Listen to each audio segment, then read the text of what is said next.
En la mayoría de situaciones de la vida, el sentido común es un buen atajo para solucionar problemas o para tomar decisiones con un resultado positivo para nosotros. Pero en otras circunstancias, la intuición puede fallar. En esos casos, es mejor saber de teoría de probabilidades y no dejarnos llevar por el primer impulso. El matemático y divulgador científico Amir Axel le explica a Punset en este capítulo de Redes cómo las matemáticas pueden ayudarnos en contextos tan diversos como el juego o las relaciones personales.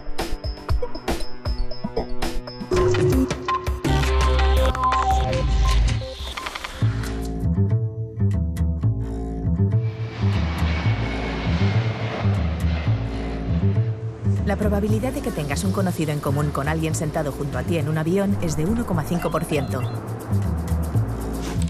Al lanzar un dado, la probabilidad de que salga un número determinado, por ejemplo el 1, es del 16%. Y aunque saliera 20 veces seguidas, la probabilidad seguiría siendo siempre la misma. La probabilidad de que en una fiesta en la que hay 23 personas, 2 cumplan años el mismo día, es del 50%. Si hubiera 56 personas, entonces sería del 99%. La probabilidad de morir porque nos parta un rayo a lo largo de nuestra vida es de 1 entre 56.000, es decir, un 0,000018%. Y aunque nos parezca poco, lo cierto es que tenemos más números de morir así que de hacerlo por mordedura de una serpiente venenosa. Porque la probabilidad de que eso pase es de 1 entre 1,2 millones a lo largo de toda una vida. Que podamos perder la vida en un accidente de avión es, en cambio, algo más probable. Un 0,0002%. En cambio, en un accidente de coche es de 0,004%. Aunque si vamos en autobús, reducimos esa probabilidad a 0,000016%. La probabilidad de que tengamos algo de suerte, o mejor dicho, muchísima suerte, y nos toque la Lotería Nacional en el sorteo de Navidad, es de 1 entre 85.000. O lo que es lo mismo, un 0,0000117%. Es estupendo verte de nuevo. Lo mismo digo. La última vez que coincidimos fue en Puebla, México. Hoy me gustaría que nos ilustraras un poco sobre la teoría de las probabilidades. Al fin y al cabo, la historia del ser humano es la historia de sus intentos por anticipar el futuro. Es verdad, ¿no? Lo que quiero decir es que hay coincidencias que tienen una explicación si nos paramos a buscarla, pero existen otras que no la tienen, que son mero fruto de la teoría de las probabilidades. Por ejemplo, podríamos preguntarnos por qué, si vamos a una fiesta, tras un cierto número de personas, 20 o 25, siempre habrá 2 personas que compartan cumpleaños, que cumplan años el mismo día. Y no hay ninguna explicación para eso, excepto la teoría de probabilidades. ¿Cuál es la diferencia entre una cosa y otra? Sí, muy buena pregunta. Hay cosas de las que no somos conscientes que se combinan de formas extrañas y que nuestro cerebro no está preparado para entender por sí mismo. Debo decir que, teniendo en cuenta la experiencia en varias ramas de las matemáticas, la teoría de probabilidades es la menos intuitiva de todas. En el caso de los cumpleaños, hay muchas posibilidades de combinación. Por ejemplo, tú y yo tendríamos una probabilidad entre 365 de tener la misma fecha de cumpleaños sin saberlo. Pongamos que tu cumpleaños está fijo y el mío tiene que coincidir con el tuyo. Para visualizarlo, piensa en 365 cajitas. Tienes que atinar y darle a la correcta para que coincida coincidan los cumpleaños. Pero cuando añadimos a otra persona entran en juego más probabilidades. Así que la probabilidad de que 5 personas no tengan el mismo cumpleaños es como tener las cajas de las que te hablaba antes y pelotas que deben ocupar cajas distintas. Las 5 tendrían que estar muy separadas. Si ahora pensamos en los cumpleaños como pelotas que caen del cielo, ahora una, ahora otra, ahora la siguiente, etc., hay muy pocas probabilidades de que todas vayan a una caja distinta y de que ninguna caiga junto a otra. Imagínatelo. Tiene que haber algún tipo de coincidencia. Exacto. No sabemos cuál, pero la probabilidad de coincidencia aumenta muy rápido. Con 20 personas, ya hay un 50% de probabilidades de que 2 personas cualesquiera compartan cumpleaños. Con 30 personas, aumenta todavía más, hasta el 90%, etc. Las probabilidades aumentan muy rápido.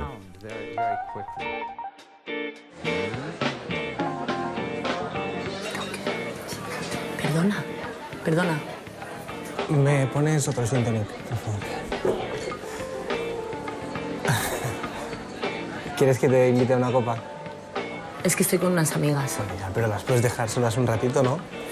Pues no, es que estamos celebrando que es mi cumpleaños. ¿Qué me dices? El mío también. ¿Ah, sí? Qué fuerte. Vaya coincidencia, ¿no? Felicidades. Esta situación es realmente excepcional. De hecho, solo hay un 3% de probabilidad de que 2 personas cumplan años el mismo día y de que además se encuentren por casualidad ese mismo día del cumpleaños. En cambio, no es tan extraño que en un bar cualquiera coincidan 2 personas que hayan nacido el mismo día. Y ella lo sabe muy bien. Veamos ahora qué le explica. No sabemos si para impresionarlo o para quitárselo de encima. En realidad no es tan extraño, porque tu cumpleaños y el mío son 2 eventos independientes. ¿Cómo? Mira, la probabilidad de que haya al menos una coincidencia en los cumpleaños de la gente que hay en este bar, que son unas 20 personas, es igual a 1 menos la probabilidad de que no haya ninguna coincidencia. ¿Te estás enterando? Sí, claro. Sigamos. La probabilidad de que el segundo elemento, o sea, tú, cumpleaños el mismo día que yo, que soy el primero, es de 364 sobre 365. Es como si cada día fuera un vaso. Y cada vez que alguien cumpleaños, pusiéramos una aceituna dentro del vaso. Si hay un vaso lleno con mi cumpleaños, para el tuyo quedarían 364 libres. Sí. ¿Sí? La probabilidad de que una tercera persona no cumpla años el mismo día que nosotros sería de 363 sobre 365, porque quedan 363 vasos libres. Entiendo. Y así con cada una de las personas que hay en este bar. Es decir, que la probabilidad de que haya al menos una coincidencia entre la gente de este bar es de 1 menos lo que te acabo de explicar. Sí. 365 por... Y así sucesivamente con todas las personas que hay en este bar. Y esto si cogemos nuestro móvil, pues quedaría así como... Un 1%. No, mira. Por... Igual a 0,5037, más del 50%. Venga. Es más, si en lugar de 20 personas hubiera 56... entonces habría una probabilidad del 99% que 2 personas cumplieran años el mismo día. No. Sí. Wow. Es maravilloso. Pero es casualidad igualmente. Sí, eso sí. Hay otra cosa que a veces me he preguntado. Cuando pensamos en las bombillas que tenemos en casa, a menudo vemos que en el prospecto de compra o venta, cuando las compramos, se dice que pueden durar un número de horas determinado. Pero en la práctica es muy frecuente que la resistencia de la bombilla sea mucho mayor de lo que afirma el fabricante. ¿A qué se debe esa diferencia? ¿Se equivocan siempre al calcular la duración de las bombillas? ¿O hay algo que desconocemos gracias a lo cual podemos disfrutar de su luz más de lo esperado?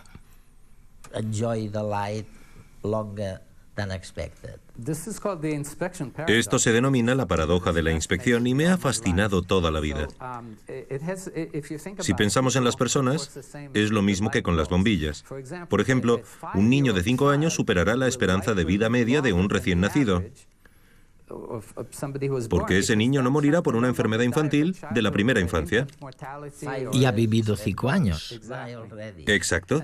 Y con las bombillas sucede lo mismo. Si la bombilla ha aguantado ya 100 horas, es muy probable que dure más de lo esperado.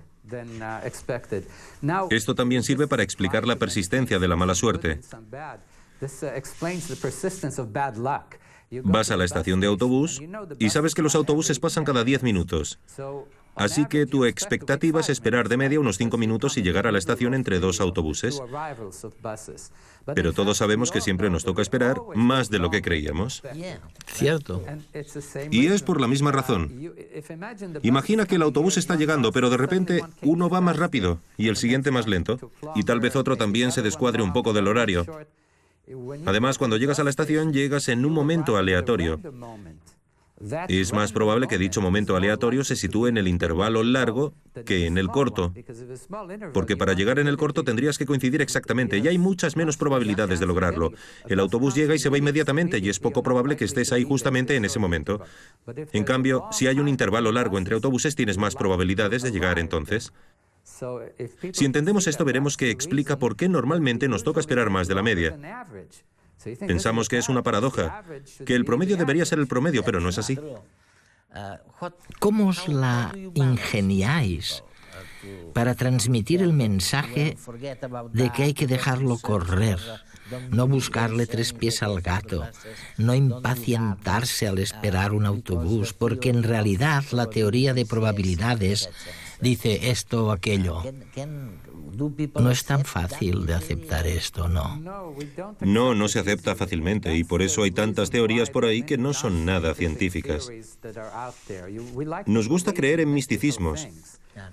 Por ejemplo, cuando quedas con alguien y descubres que tiene el mismo signo del zodíaco que tú, o algo así.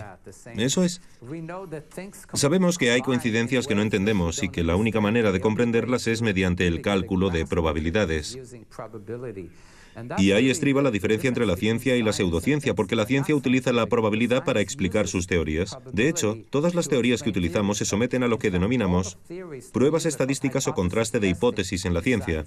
Gran parte de la ciencia tiene que ver con la probabilidad, y queremos que la probabilidad de acertar sea muy alta para empezar a creer en algo. ¿Y eres de por aquí? Bueno, de un pueblecito cerca de Castellón. ¿Qué me dices? Mis padres también son de por allí. ¿Ah, sí? Sí, hemos ido siempre mucho a veranear, a ver a la familia, todo. ¿De qué pueblo eres? ¿De Vinarós? Vamos, no te lo vas a creer. Mis padres también. Anda, qué bien. Qué fuerte. Es que son muchas Nos coincidencias. encantan las coincidencias. A menudo nos parecen algo casi místico. Nos sorprenden. Y cuando conocemos a alguien, preguntamos, sin darnos cuenta, en busca de esas casualidades. No conocerás por casualidad a Martín. Martín, el del bar de la plaza de enfrente del ayuntamiento. Pues sí, es muy amigo de mis primos. ¡Qué fuerte! Bueno, a ver, tampoco es tan fuerte. No, hombre. Somos de la misma quinta, iban juntos al colegio y en el pueblo tampoco hay tantos bares. Claro, o sea, tampoco... Ya, pero... Es verdad que hay muchas coincidencias. Pero de místico, estas coincidencias no tienen nada. Funcionan siguiendo una regla similar a la de los cumpleaños. En este caso, en lugar de buscar una coincidencia entre 20 personas, tenemos solo a 2 personas entre las que encontrar cualquier cosa en común. Por ejemplo, el color preferido, el colegio en el que estudiaron o el nombre de sus padres. Al ser tan inespecífico, la probabilidad de una coincidencia es mayor. Es probable que si acostumbras a frecuentar un bar, seguramente tengas cosas en común con la gente que suele ir. De manera que, si lo piensas bien, no es tan raro que se produzcan estas casualidades. Madre mía. Bueno, pero es que hay un montón de cosas que son como muy sorprendentes. Mucho. ¿Tú sabías que tienes un 1,5% de probabilidades de tener una persona en común con la persona que tienes al lado en un avión? Bueno, Eso sí me parece sorprendente a mí. eso sí lo sabía ya. ¿Ah, sí? Sí, eso lo leí el otro día. Y esto es lo que hay detrás de la popular idea de los 6 grados de separación. Sí. La que dice que entre 2 personas cualesquiera No hay más de 6 interpuestas. Amir, corrígeme si me equivoco, pero hubo un jugador muy famoso, un jugador francés, llamado Mer, o algo así, de Mer. Le encantaba jugar y esperaba hacerse muy rico. Y resulta que conoció o se puso en contacto con Pascal, uno de los grandes matemáticos y filósofos de todos los tiempos, y de otro matemático incluso más célebre, Fermat. Mirando atrás, resulta que la teoría de probabilidades fue el resultado de las interacciones entre los tres: el jugador y los dos matemáticos. ¿Hemos progresado algo desde entonces o seguimos más o menos en el mismo sitio? Por un lado, ahora entendemos las probabilidades de un modo que era inconcebible hace unos años. Por ejemplo, las pruebas de ADN utilizan nociones muy sofisticadas de cálculo de probabilidades para descubrir a quién corresponde una muestra de ADN. Por otro lado, también se puede decir que en cierto sentido estamos como Pascal y Fermat, porque tenemos por delante un camino muy largo todavía. Nos quedan muchas cosas por aprender sobre cómo funciona la vida y cómo intervienen las probabilidades. De hecho, hay muchos problemas sin resolver en las matemáticas, algunos relacionados con el cálculo de probabilidades, que intentamos descifrar con la ayuda de los ordenadores.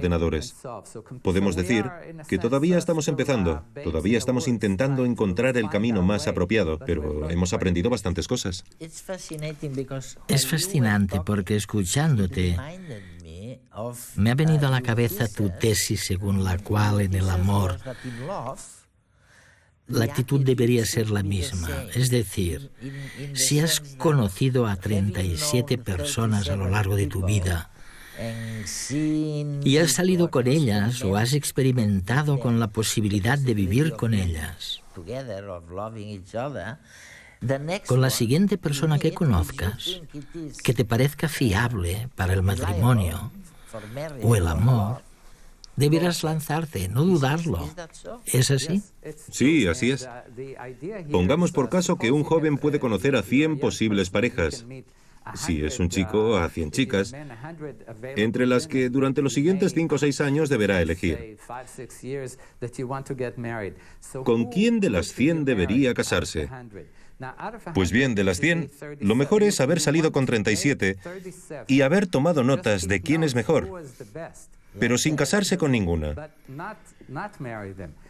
Tras 37 intentos, hay que quedarse con la primera que sea mejor que las 37 anteriores. Así es más probable que, llegados a ese punto, haya elegido a la mejor candidata de las 100. Sigue habiendo solamente un 40% de probabilidades. No es un sistema perfecto, pero es lo máximo que se puede conseguir. Sí, es mucho. Sí, está bien.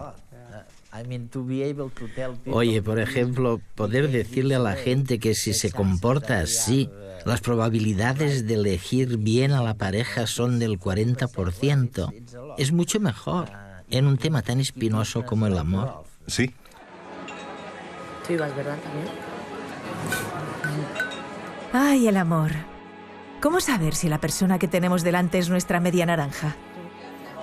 Oye, creo que me he enamorado. ¿Ah, sí? Sí, de ti. ¿Acaso has conocido a otras 37 chicas antes que yo? ¿Qué? ¿Cómo? Es que si no lo has hecho, déjalo. No creo que sea la mujer de tu vida. Imagina que a lo largo de tu vida puedes conocer a 100 chicas que podrían ser la mujer de tu vida, siendo muy optimistas. Si te quedas con la primera, la probabilidad de que sea la mejor es muy baja, del 1%. Si en cambio decides conocer a las 100 y eliminas a las otras 99, la última también tiene una probabilidad muy baja de ser la mejor, también del 1%. La mejor estrategia en esto del amor, y lo dicen las matemáticas, es que conozcas a varias chicas. Y cuando hayas llegado al 37% de las posibles candidatas, te quedes con aquella que cruce por tu camino que sea mejor que las otras 37. Espera un momento, ¿eh? Un momento, voy a hacer yo también hacer mis calculitos, ¿eh? Puede que no sea una teoría popular entre las personas románticas, pero tiene sentido desde el punto de vista matemático. Y aunque no garantiza el éxito, te da un 40% de probabilidades de tomar la mejor decisión. Lo siento, pero es que a mí todavía me faltan 3. Bueno, genial. Te presento a mis amigas. Ah, fantástico. Mira, Inés, Roc. Hola, ¿qué tal? Hola. Es mi cumpleaños también. Felicidades. Ah, gracias. ¿Que sois sus amigas? Otra cosa que me parece fascinante de lo que dices es que el cerebro es el que intenta descubrir lo que está pasando. Si lanzas un dado y sale un 2, tienes menos probabilidades de que vuelva a salir un 2 en la próxima tirada o jugada. ¿Quiere esto decir que las probabilidades son menores de que se repita el dado? Lo interesante es que por lo general no, salvo que el dado esté trucado. A menos que esté trucado. A no ser que el dado sea irregular. Pero si todas las caras están perfectamente igualadas, si todos los números son iguales, en teoría, si sacas 5 veces un 2, la probabilidad de que te salga otro 2 en la próxima tirada sigue siendo de 1 entre 6. No aumenta. Es una mera coincidencia. De hecho, te he escuchado decir que no te fías de los casinos para apostar. Porque hay algo extraño en el entorno de un casino que os hace pensar a vosotros los matemáticos que mejor no jugar, mejor no apostar en los casinos. ¿Por qué dices eso? En matemáticas hay un teorema llamado la ruina del jugador, que demuestra matemáticamente que si alguien participa en juegos de azar durante suficiente rato, siempre y cuando se enfrente a un oponente más rico que él, y el casino suele tener más riqueza que cualquiera de nosotros, si sigue apostando contra un adversario mucho más rico que él, la probabilidad de perder acaba llegando al 100% al cabo de un tiempo. Así que en los juegos de azar el truco es marcarse un límite y decirse a uno mismo, jugaré hasta llegar a X. Si consigo esta cantidad de dinero, lo dejaré. ¿Y si no mire? Sí, hay un libro célebre llamado ¿Cómo apostar si no tienes más remedio?, que 2 buenísimos matemáticos escribieron hace 40 o 50 años. Parte de la premisa de que alguien está atrapado en un casino, le impiden irse y tiene, qué sé yo, 10.000 euros para apostar. O gana 1 millón o muere. ¿Cómo se pueden maximizar las probabilidades de ganar 1 millón? La idea es jugar con osadía, jugárselo todo a una sola partida.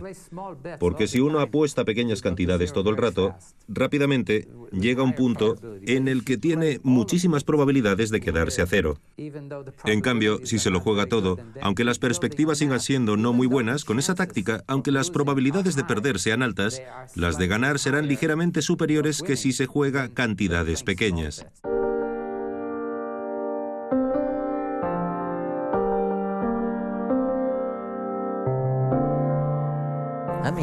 Amir, una pregunta. Estamos en Londres ahora, pero esto es para la televisión española, que retransmite en español para telespectadores de todo el mundo. España es, bueno, por lo menos era un país muy aislado, azotado por la guerra civil, muy dogmático. De hecho, prácticamente no hubo ni revolución científica como tal. Mi pregunta es si también nos quedamos al margen de la teoría sobre la que nos has hablado hoy, o sí que estuvimos incluidos de alguna manera en esta idea.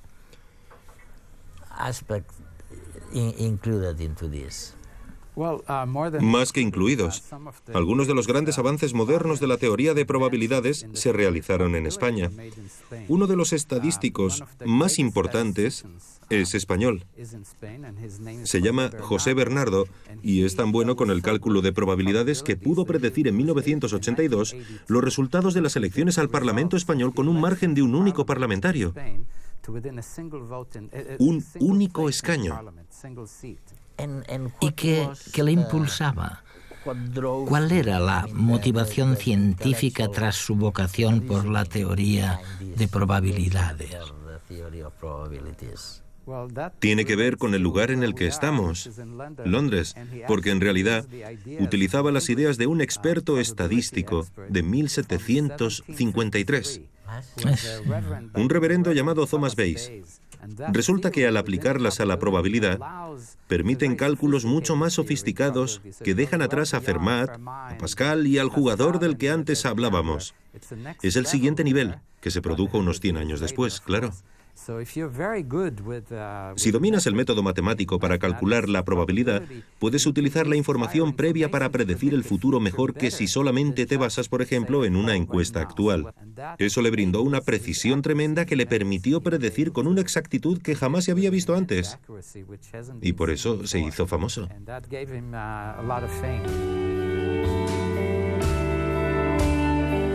En la última edición del evento de la Ciudad de las Ideas en México, coincidí con Amir Axel.